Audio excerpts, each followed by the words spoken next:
The tallest trees on Earth, the largest trees in the world, and they're all waiting to be discovered right here in California.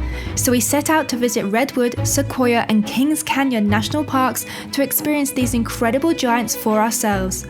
Along the way, we'll stand beneath towering redwoods, marvel at the world's largest trees, and explore some of California's most breathtaking landscapes. So let's begin our journey in Redwood National Park, Northern California, home to the tallest trees on Earth. This is ridiculous. The size of them, they're so impressive. We highly recommend doing the Scenic drive. You can go off the Highway 101 and do the Scenic drive. It's okay for RVs. And you're just constantly in awe of how big these trees are. They are absolutely magnificent. So beautiful. There's lots of little stops, so we're just going to do a little walk here. It's one way, so we'll just do a bit of it and come back. And then we're going to go to one of the most popular spots in Redwoods as well. Look how the size of it is ridiculous. It's insane. It feels like a fantasy world. It's incredible. It's like Earth without humans. This is what it's supposed to look like.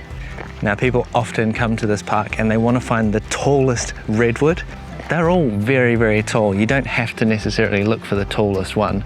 There is a tallest redwood, but it is now in a part of the park which is like restricted. It was due to environmental damage. They wanted to protect the tallest tree, so it's part of the national park you can't visit. But to be honest, you don't need to find the tallest because they're all pretty magnificent.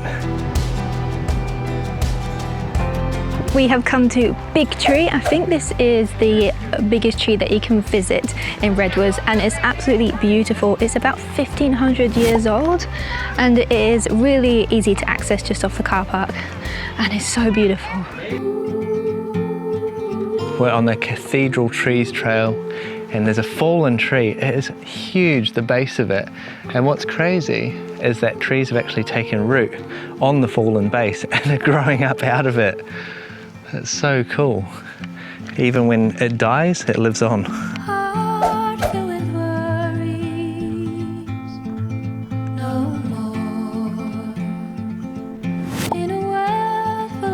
We're doing one of the most popular trails here in the Redwoods National Park, and it's the Ladybird Johnson Grove Trail. It's a loop trail. I think it's only about a mile long, so it's a nice, easy one to do. And this is supposed to be one of the best ones to see the trees, but also not be so dark and sheltered. It's supposed to be quite open and sunny. It's a very, very steep road to get up here, and there's not a lot of room for motorhomes in the car park, but we've managed to find a space just on the side of the road. It's so peaceful up here, much more peaceful than the cathedral circuit. But the other thing as well is like the smell of the forest. It's like perfume. It's so strong and pleasant. It's just like so, it's like being in like a day spa. You go all the way inside. It's like a cathedral. Wow, this has been burnt out. This is crazy. You can make a little house in here.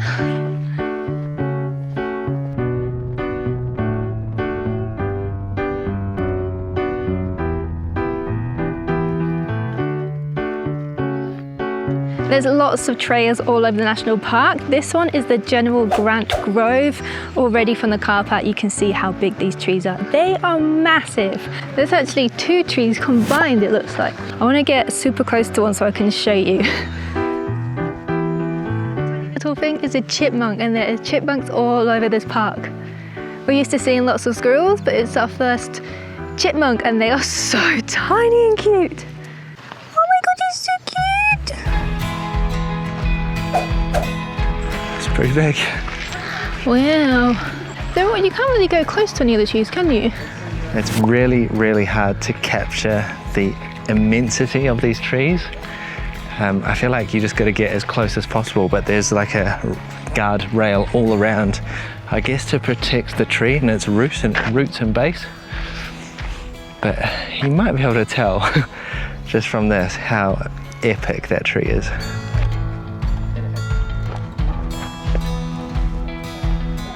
It's all carved like it's a sea cave, like the water's all carved it, but it's just the inside of the tree. You can see where it's had fire on it. That's a big tree, isn't it? You can't even see the rest of the tree. If I put my hand on it and take a photo, You can't even see the rest of the trees, so it just looks like ridiculous. Maybe you have to stand back to try and show. How many Charlottes does it take to wrap around that You tree? need a few of me to hold hands to go around this. It's massive. Well, like one, like 5 or 6 of me maybe? No, like 20. Really? You need at least 20 people to get around that tree. 1, 4, 5. You're right, I only got to just there and there was only about maybe 6 of me I needed. Crazy. In case you didn't know, giant sequoias are actually the biggest trees in the world by volume. The tallest trees in the world are Redwoods. redwoods. So these aren't so tall as the redwoods. They're still very tall. They are very tall, but they're just very fat. And why is it fat? Why is it fat? Yeah. It's a whole We lot. learned in Yosemite, they have like kind of bulky bases on the sequoia trees, and that's where they store their water. And that's why sometimes they can look massive at the base of the trunk. That was huge. The trees here, when they fall, they cannot decay for hundreds or thousands of years. This one here actually sheltered some of the first people who came to the park and was a storage for their horses and their carriages. Even now we can still walk through it, and they have a photograph of what it used to look like in the early 1900s, and it looks the same. Oh my gosh. Watch your head. It's being held up by planks of wood. Oh my gosh. This is huge. This is bigger than some apartments we've lived in. This feels like I'm walking through a cave. This is cool. I can just about, if I really stretch, touch either side, but you can walk through a hollowed out dead tree. It looks like it's bleeding. Yeah, it looks like black sticky tar. I don't think I'll touch it. This is how we figure out how big the trees are, just by putting our arms up. How many Charlottes does it take? Yeah. This one's pretty massive. Is this the right way? Yeah. It's not a simple path. Oh. Essentially, it's a massive smashed tree that they've put together. Here's your bridge. This tree must have come down with an almighty crash. It's so big and shattered into 100 pieces. Oh my gosh. Wow, this is huge. Oh, it's really sad that it's dead. We're standing at the Mark Twain stump, and this tree was nearly 300 foot tall. It's called the ultimate sacrifice because this tree was felled and they cut slabs to send around the world to showcase the sequoia tree. This one obviously was huge, the slabs are massive. They went to New York, London, worldwide to showcase what kind of trees they have here in California.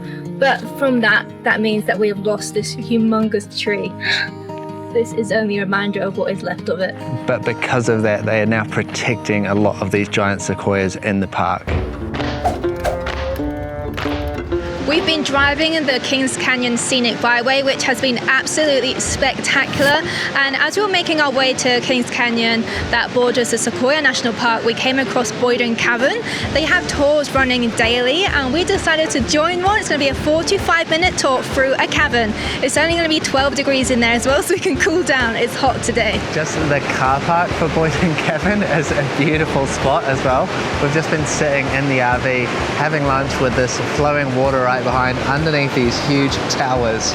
So cool. That's for two.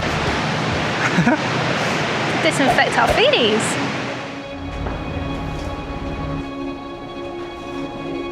Cool in here. Try not to touch it. This is you have to be, if you're tall, you'd be ducking the whole time. We've completed the tour now, but to exit, they said there's 2 options. We can go back the way we came, or we can take the wild exit. I think we're going to do it.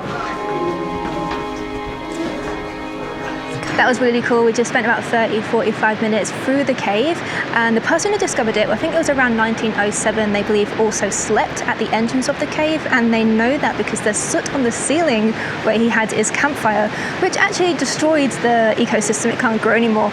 But we now have evidence of when he was there. We saw loads of different rock formations, ones in the shape of Christmas trees, dragons, birthday cakes, pancakes, and even stuff that looked like bacon. Really, really cool. Crystals and sparkles, and they turned off all the lights in there, which was very scary. And one of the rock formations they think was up to 50,000 years old. And you also had the 2 exit options, so we did the wild exit, which was really cool, very like small and claustrophobic, but it was super fun. Definitely recommend doing this if you're in the area. We have made it into Kings Canyon now, and we are going to go and check out Roaring River Falls. We could hear it as we parked up, and from what we can see, it's pretty impressive. You going to go for a swim, Chaz? Don't think you're allowed, but it's very tempting because it's scorching, but it's also pretty wild, so I think it'd be very dangerous. You see all the mist up in the air coming from the wind catching the water. The canyon is pretty epic here. Not as narrow as the canyon we were in earlier, but it still looks pretty impressive.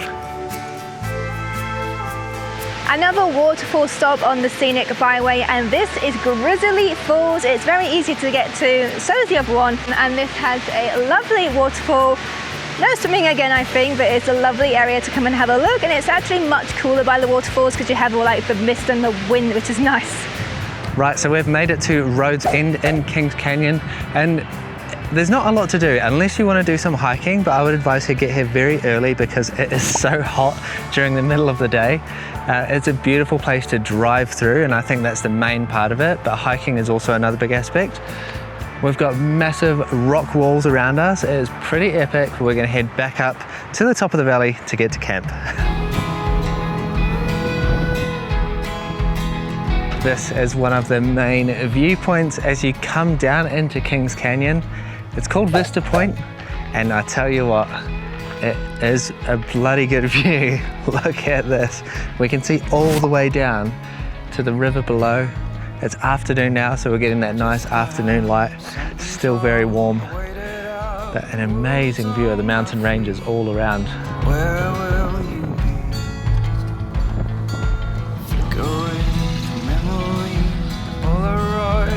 We're on the General Sherman Trail now, heading down to the biggest tree here, which is, of course, General Sherman, but all of these trees are pretty big anyway. I think you don't have to go for the biggest one.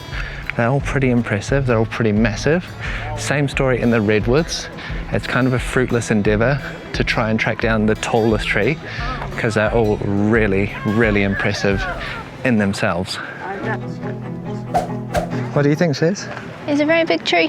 It's definitely a lot busier here than Redwoods. I found Redwoods more of an experience because there was like hardly anyone there. The trees were still gigantic. That felt much more like you've entered into another world. This just feels very touristy. I mean, tour buses pull up. It's a very big tree. It's not actually the biggest tree by circumference. It's by how much volume of wood is in there. So it's a bit of a strange claim, but it is massive. So the General Sherman tree is not the oldest, it's not the tallest, it's not the widest around the circumference. It's the poster boy, it's the largest of the trees. I think they keep the other ones secret to protect them. The tallest one up in Northern California. The oldest tree is in California as well. It's up near White Mountain, but that location is kept secret as well. Driving through the giants, we've found these amazing, I think they're redwoods. Are they sequoias? Oh, that's the giant sequoias. The smell is amazing and the trees are massive. We hope this video has inspired your own California adventure. If you're planning a trip to Redwood, Sequoia or Kings Canyon, let us know in the comments which park you're most excited to visit. Don't forget to subscribe for more travel guides from around the world, and we'll see you on the next adventure.